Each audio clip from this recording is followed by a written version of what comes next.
In the autumn of 1884, the small settlement of Durango, Colorado, was a tranquil haven nestled within the Rocky Mountains.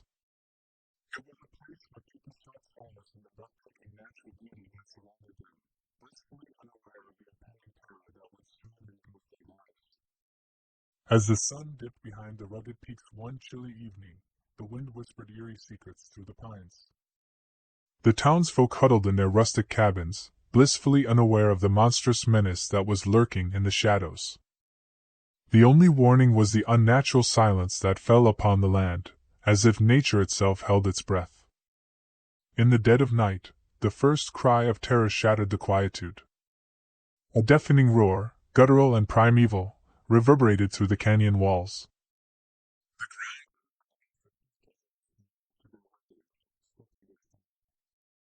There, emerging from the forest, was a monstrous silhouette, a colossal ape-like creature with fur as dark as midnight. Its eyes gleamed with malevolent intelligence, a feral cunning that belied its animalistic form. The massive creature, standing easily 3 times the height of a man, lunged into the heart of Durango with frightening speed. Buildings crumbled under the colossal weight of its fists, and terrified screams filled the air as the creature's malevolent gaze fell upon the terrified townsfolk. Panic swept through the settlement like wildfire, but there was nowhere to hide. Desperate survivors fled for their lives, but the monster showed no mercy. Its massive fists crushed buildings, and its immense claws cleaved through flesh and bone. Blood painted the cobblestone streets, and the once thriving town became a scene of nightmarish chaos. Families were torn apart, and the cries of the dying echoed in the mountainous valley. A few, miraculously, managed to escape the slaughter. They fled into the mountains, their lungs burning with exertion as they clung to the hope of survival. The moon bore witness to their terror-stricken flight, their path lit only by the merciless glow of the beast's fiery eyes as it pursued them relentlessly.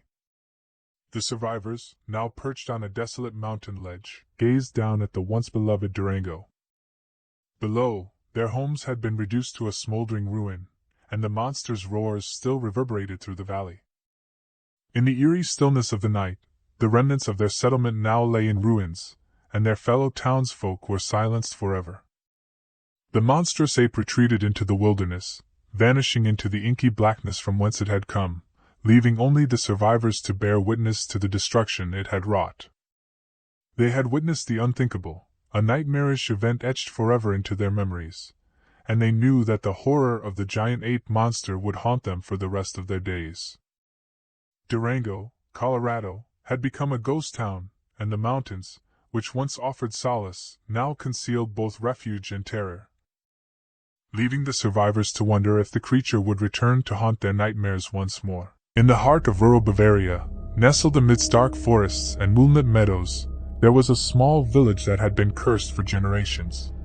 The curse was born of an unholy pact forged on a fateful Friday the 13th in the 1700s, when an ancient sorcerer summoned a malevolent spirit, binding it to a mortal body. From that day forward, the cursed individual transformed into a bloodthirsty beast on every subsequent Friday the 13th. For decades, the dreaded night of terror began innocuously. The villagers would go about their business, oblivious to the looming doom that lurked in the shadows. It was on these cursed nights that the transformation occurred. The once human form contorted, bones snapping and muscles tearing, as the agonizing metamorphosis unfolded. As night fell, the moon bathed the cursed creature in an eerie silver glow. Eyes gleamed with an unholy hunger, and the fur of the werewolf glistened like shadowy armor. Its fangs dripped with venomous anticipation, and its claws extended like talons, eager to rend flesh from bone. The villagers who dared to venture outside knew not the horror that awaited them. The werewolf's reign of terror knew no bounds. It prowled the moonlit countryside, seeking out any unsuspecting souls that crossed its path. The forests and fields became hunting grounds, and the eerie howls of the beast sent chills down the spines of anyone who heard them. Its appetite for blood was insatiable, and those who encountered it faced an agonizing demise. But the most terrible aspect of the curse was what happened to the few who survived the werewolf's relentless assault. They were not granted the mercy of life. Instead, they were marked by the beast's curse. In the moments before the first rays of dawn, when the monster reverted to its human form, a malevolent spirit was transferred to those who had lived to tell the tale. They became afflicted with the curse, doomed to transform on every subsequent Friday the 13th. Over the years, the cursed village became a desolate and fearful place. Families were torn apart, as relatives turned on one another during the moonlit transformations. The haunted cries of the cursed echoed through the darkened forests, as they hunted with a ruthless determination that mirrored the beast itself. Hope dwindled as generations passed, for no one could find a way to break the curse. The village became a ghost town, abandoned and cursed to forever bear the terror of the werewolf that stalked the night. As the centuries rolled on, the stories of the village and its cursed inhabitants became the stuff of legends, whispered in fearful tones by those who dared to pass through the shadowy forests of rural Bavaria. And on every Friday the 13th, the werewolf, an embodiment of unspeakable terror, continued its reign of blood and horror, leaving no soul unscathed in its malevolent wake. In the bleak autumn of 1981, Tokyo's bustling streets were shrouded in an eerie fog that seemed to seep from the very soul of the city. Beneath the neon lights and the buzzing energy of a metropolis that never slept, a sinister secret lurked in the shadows, known only to those with a certain blood type AB. Hannah, a young woman with type AB blood, had always been aware of her unique perception. She could see what others couldn't, the lurking horrors that dwelled in the darkness. Her bloodline carried an ancient curse that bestowed this eerie gift, a gift that would soon prove to be a curse in its own right. One fateful night, Hannah decided to explore the enigmatic legends her grandmother had spoken of. Whispers of a creature that prowled the streets of Tokyo during the foggy autumn nights, a creature that was said to be both man and beast, a werewolf. This werewolf, it was rumored, could only be seen by those with the type AB blood. As Hannah wandered the dimly lit alleys, the fog thickened around her. The air grew colder, and she felt an unsettling presence. Suddenly, she saw a grotesque amalgamation of man and wolf, its eyes gleaming with malevolence. It was real, not a mere legend. The werewolf was hideous, a creature of nightmares, and it was advancing toward her. Hannah's heart raced as she stumbled backward. Panic gripped her, and she could feel the beast's malicious intent. She was trapped, with no one to turn to, and no one who could see the monstrosity before her. The city's bustling streets had turned into a desolate maze where terror and darkness reigned supreme. Desperation drove Hannah to seek refuge in an old shrine hidden amidst the labyrinthine alleys. She hoped the ancient spirits might offer her protection, but the malevolent presence followed her relentlessly. It whispered vile promises of bloodshed and suffering in her ears. As the night wore on, Hannah found herself in a desperate battle for her life. The werewolf's fur was matted with blood, its claws dripping crimson. She could see its terrible form, but her own eyes couldn't comprehend the brutality of the scene. It was a gruesome dance of predator and prey, hidden from the eyes of the world. In the early hours of dawn, when the mist began to dissipate, the werewolf retreated into the shadows. Hannah was battered, bruised, but alive. Her unique blood type had marked her as a target for the cursed creature. The following days were haunted by fear, as Hannah sought to uncover the truth behind the sinister legend. She discovered that the werewolf was once a man, a tragic victim of a blood curse passed down through generations. Only those with type AB blood could see him in his wretched state, and only they could attempt to break the curse that bound him to his monstrous form. Hannah's quest for redemption and her struggle against the malevolent werewolf became a chilling tale whispered throughout Tokyo's darkened streets. The city's denizens, especially those with type AB blood, lived in constant fear, knowing that the next foggy night might bring them face to face with the terror that lurked in the shadows.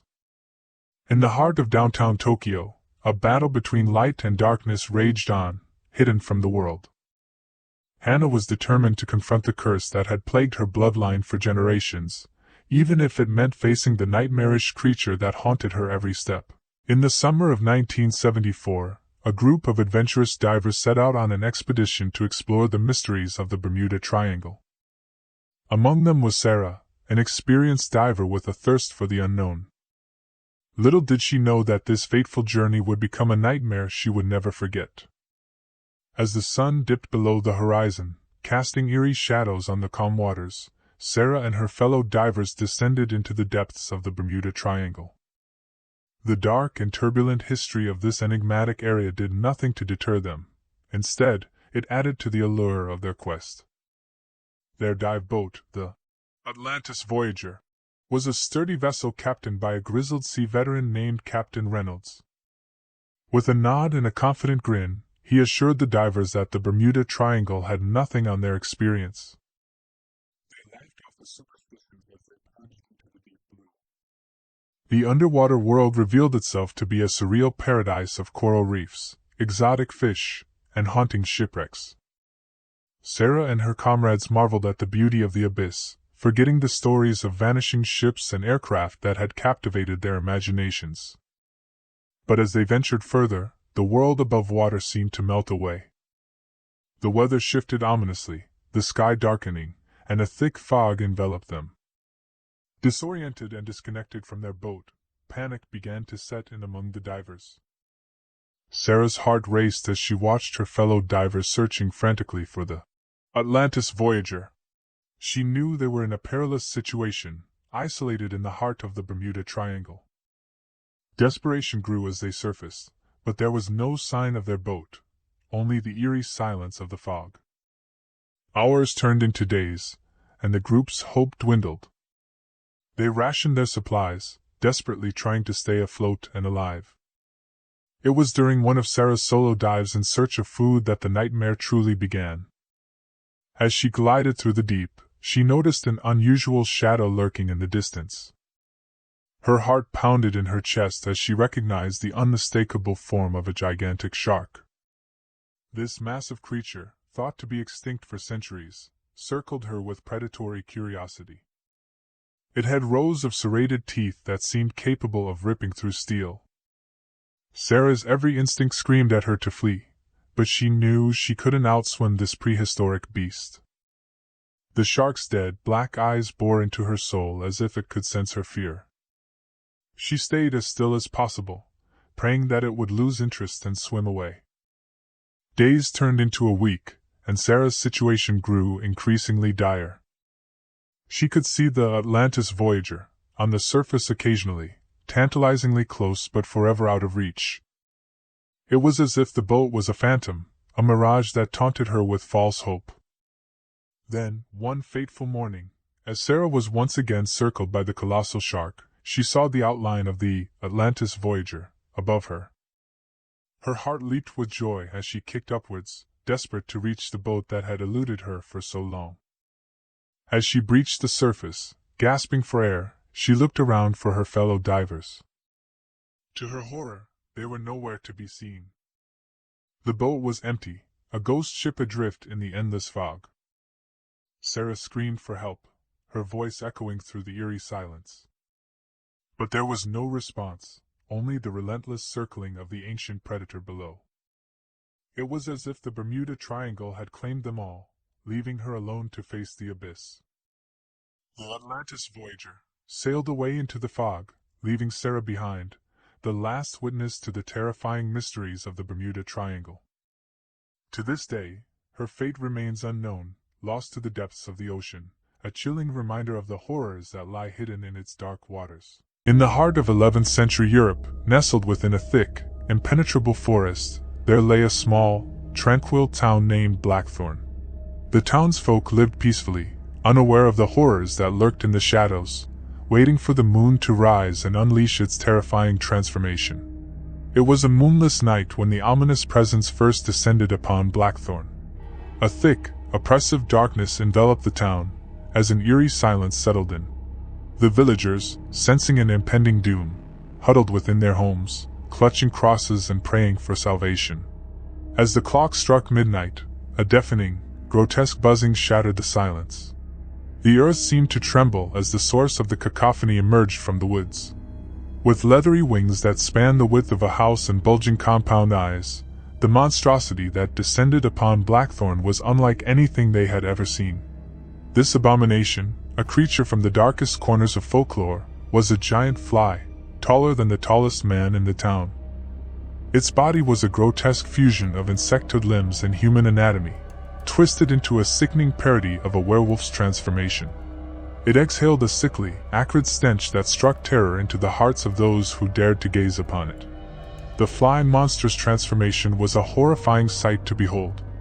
It seemed to contort and shift, its human-like limbs becoming more insectal, while its head elongated into a grotesque proboscis, dripping with venomous goo. Its once human eyes became multifaceted, and its skin turned into a chitinous exoskeleton, glistening eerily in the moonlight.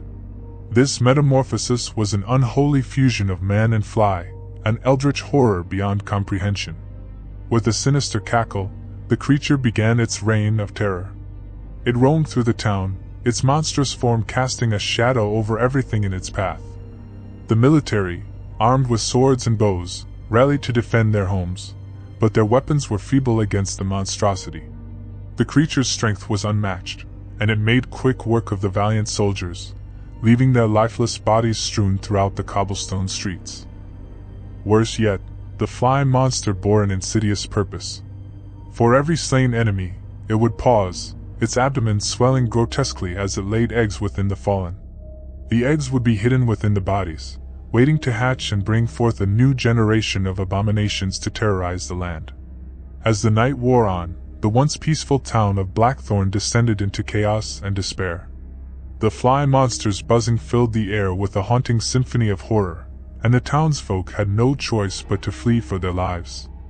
Abandoning their homes, they scattered in all directions, seeking refuge in neighboring towns, leaving behind a nightmarish landscape of death and destruction. In the days that followed, Blackthorn would forever be known as the Cursed Town, a place where the monstrous fly had come to sow its seed of terror and death. The legend of the giant fly monster would be told for generations, a tale of unspeakable horror that would haunt the collective memory of Europe for centuries to come. In the heart of the Alaskan wilderness, in the 1400s, a small settlement nestled beneath the towering pines. The settlers, hardy and resilient, had ventured into this desolate region in search of a new life. Little did they know that their presence in these ancient woods had unleashed a malevolent force that would haunt their every waking moment. The creature they would come to fear, to dread, was known as Blogger, the moose monster. It all began when the settlers, ignorant of the legends that echoed through the ages, pushed deeper into the woods to clear land for their homes and fields. As they felled trees and built their humble huts, they disturbed the sacred territory of Blogger, a colossal moose that was cursed by an unknown force. Legend had it that Blogger had once been a guardian of these woods, but the curse had twisted it into a nightmarish abomination. Blogger stood as tall as the ancient pines, its matted fur as dark as the shadows that played in the moonlight. Its antlers stretched high into the sky, casting ominous silhouettes over the settlement's crude buildings. The creature's eyes were a malevolent, glowing red, and its monstrous hooves left craters in the earth as it moved with a haunting, otherworldly grace. The settlers soon began to feel the malevolence that now plagued their once promising home. Their livestock vanished into the night, their crops withered away, and every dark corner of the settlement seemed to whisper with the creature's presence. Fear gnawed at their hearts, and whispers of Blogger, the moose monster, filled their dreams with dread. As the nights grew longer and colder, Blogger's torment intensified. It would emerge from the shrouded forest, a towering specter, and lay waste to their homes, crushing their huts beneath its colossal hooves. The settlers fought back, desperate to protect their families, but their feeble weapons were as ineffective as brittle twigs against the monstrosity's impenetrable hide. Desperation led to dark sacrifices. The settlers beseeched the spirits of the woods for protection, offering up their most prized possessions and even their own blood. But Blogger remained undeterred, its infernal laughter echoing through the forest as the settlers' despair deepened. In their futile struggle, the settlers stumbled upon a chilling discovery: the shattered remnants of those who had tried to confront Blogger before. Among the broken bones and scattered tools lay evidence of earlier battles, their grisly fate a testament to the moose monster's unstoppable power. It became clear that Blogger was an ancient curse, and the settlers were unwittingly caught in its inexorable grip. As the bitter Alaskan winter approached, The settlers could no longer endure the constant torment. They huddled together, their eyes haunted, and whispered desperate prayers to the spirits of the woods for mercy. Their lives had become a nightmare, their dreams filled with the haunting specter of Blogger. The moose monster, Blogger, became an eternal terror, a creature born of their ignorance and unleashed by their greed. In the heart of the Alaskan wilderness, in a settlement lost to history, the cursed moose still roams, a vengeful spirit that torments any who dare to enter its domain. And so, the legacy of Blogger, the moose monster, lingers as a reminder of the price one must pay for disturbing the ancient spirits of the wild. In the year 1481, the vast expanse of the open sea held secrets that mankind had yet to fathom. Sailing was a perilous endeavor, as sailors braved the uncharted waters of the Atlantic Ocean. Among the countless legends whispered among the sailors, one tale struck terror into the hearts of even the bravest seafarers, a tale of a colossal sea monster that prowled the depths. The sea was calm on that fateful night, or so it seemed to the crew of the Santa Maria, one of the many ships in a fleet sent forth by King Ferdinand and Queen Isabella of Spain. Their mission was to explore uncharted waters, seeking a new route to the riches of the East. But as the moon cast an eerie glow upon the tranquil waters, the sailors' unease grew. Captain Juan de la Vega stood on the deck of the Santa Maria, his eyes fixed on the horizon. Suddenly, a low rumble echoed through the ocean, vibrating through the ship's timbers. The crew jolted in surprise as the sea churned violently, forming a massive whirlpool that threatened to consume them. Panic spread like wildfire among the crew as they fought to regain control of the ship. Amidst the chaos, a monstrous shadow emerged from the depths, blotting out the moonlight. The sailors' terrified gasps were drowned out by the deafening roar of the beast, a colossal sea serpent with scales as dark as the abyss itself. Its eyes glowed with an unnatural, malevolent light, and its jaws gaped wide enough to swallow a ship whole. Captain de la Vega bellowed orders, but it was too late. The sea monster's enormous head struck the Santa Maria with the force of a battering ram, sending the ship into a violent spin. Sailors were hurled into the sea, their cries fading into the darkness as the ship was devoured by the serpent's maw. News of the Santa Maria's disappearance spread through the fleet like wildfire. Panic and despair took hold as the other captains and their crews watched in horror. Their ships, once symbols of hope and adventure, now seemed like mere toys in the hands of a vengeful god. The sea monster, unsatisfied with its first victim, continued its relentless assault. One by one, the ships of the fleet met their doom. The Pinta and the Nina were torn asunder, their crews vanishing beneath the waves. The nightmarish creature showed no mercy, its insatiable appetite consuming ship after ship.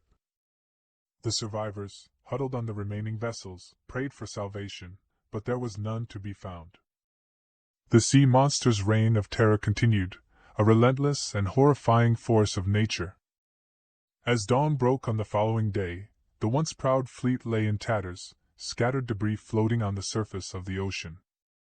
The legend of the giant sea monster that had decimated the fleet of 1481 would haunt the memories of sailors for generations to come. It was a chilling reminder of the untamed power of the deep, a force that could reduce the mightiest ships to mere playthings and snuff out the lives of those who dared to venture too far into the abyss. The ocean, with all its mysteries, had claimed its victims once more, leaving only fear and whispers of a terror that lurked beneath the waves. In the winter of 1871, deep within the unforgiving heart of the Ural Mountains in Siberia, a malevolent terror lurked in the frozen shadows. The land was an unforgiving wasteland, its harsh beauty veiling the horrors that lay hidden beneath the endless blankets of snow. Settlers in the region spoke of a malevolent entity, the likes of which they had never before encountered. They called it the Yelthican, the abominable snowman. Whispers of its existence had existed for centuries, passed down through generations, but 1871 would mark the year the creature's wrath would truly be unleashed. The settlers lived a tenuous existence, struggling to eke out a living amidst the biting cold and the treacherous terrain. But the abominable snowman saw them as invaders of its domain, and it was determined to rid itself of these intruders. The first attack was as swift and merciless as the Siberian blizzard. A group of settlers ventured into the woods in search of firewood, unaware that they were being watched. The Yelthican struck without warning, its massive, hulking form descending upon them with the speed of a snowstorm. In moments their screams were silenced, and only crimson-stained snow remained. The survivors of that initial attack, terror-stricken and half-frozen, returned to their settlement to spread tales of the creature that had taken their loved ones. The elders spoke of dark legends, warning of the wrath of the Yelthican and its insatiable hunger for human flesh. But their words offered little solace to those who remained. As the days turned into weeks, the Yelthican continued its reign of terror. No place was safe, and no one was beyond its reach.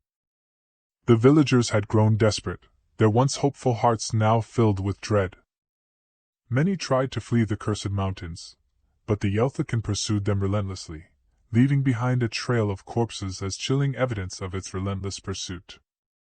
The Russian authorities sent soldiers and hunters to deal with the menace, but even they were no match for the supernatural force that was the Yelthican. Their guns and traps were rendered useless against the creature, which seemed to move effortlessly through the snow, always one step ahead of its pursuers. The settlers, resigned to their grim fate, huddled together in fear, knowing that they were now at the mercy of the malevolent abominable snowman. As winter deepened and the Yelthican's reign of terror continued, the Ural Mountains became a desolate graveyard. A place where the snow whispered secrets of a monstrous horror that would never be tamed. By the time spring thawed the frozen landscape, not a single settler remained. The Yelthican had claimed them all, their lives lost to the insatiable hunger of the abominable snowman, leaving behind nothing but ghostly tales of their grim fate. The Ural Mountains stood in solemn silence, holding the secrets of that fateful winter, where the beast known as the Yelthican reigned supreme, and no soul would ever dare to tread again. In the dim light of a desolate forest, shrouded by the pallid glow of a full moon, the ancient curse played out its unending dance. For centuries, two immortal adversaries, a male werewolf named Lycaon and a male vampire known as Lysander, were locked in a relentless battle, a macabre waltz of agony that began in 1120 AD and continued to this day. Lycaon, once a formidable warrior, had been cursed with lycanthropy by a vengeful sorcerer who sought to punish him for his ruthless deeds on the battlefield. With each full moon, he transformed into a monstrous, snarling wolf, driven by insatiable bloodlust, doomed to rend flesh from bone and howl at the unforgiving sky. Lysander, a charismatic vampire, had been a scholar in life, cursed by a bitter rival who envied his intellect and charm. He roamed the night, his thirst for blood unquenchable, his existence an eternal nightmare. He was a creature of the shadows, haunting the living with his seductive allure. The curse bound them together, an unholy connection that forced them to cross paths under the pale, silvery moon. Every month, as the moon reached its zenith, Lycaon's transformation began. His agony was profound, as his human consciousness struggled against the ravenous beast within him. As his fur grew and fangs elongated, he was acutely aware of the torment he caused, but powerless to stop it. Lysander, meanwhile, could feel the curse's pull as the moonlight beckoned him. His human sensibilities battled against the insatiable bloodlust of his vampiric nature. His senses became heightened, and his craving for human blood surged, but he was conscious of the terror he instilled in his victims. Their paths would inevitably cross, and the forest became their arena of suffering. Lycaon, with his monstrous strength, lunged at Lysander with gnashing jaws, while Lysander's supernatural speed allowed him to evade the vicious attacks. Their cries of pain echoed through the woods, each slash and bite inflicting excruciating torment. Yet, as the centuries passed, a twisted bond formed between them. They began to sense each other's pain and anguish, a dreadful connection that transcended their animosity. Their fierce battles gave way to moments of twisted intimacy, as they learned to read each other's movements and anticipate their pain. Lycaon would see the agony in Lysander's eyes when his claws raked his immortal flesh, and Lysander would hear the mournful howls he couldn't suppress. Despite the eternal battle, They became intertwined in a sinister ballet, their suffering and loneliness mingling with the unquenchable thirst for each other's defeat. As the moon's light waned, the curse would release them from their torment. They'd be left battered and bloodied, knowing that they would face each other again under the next full moon.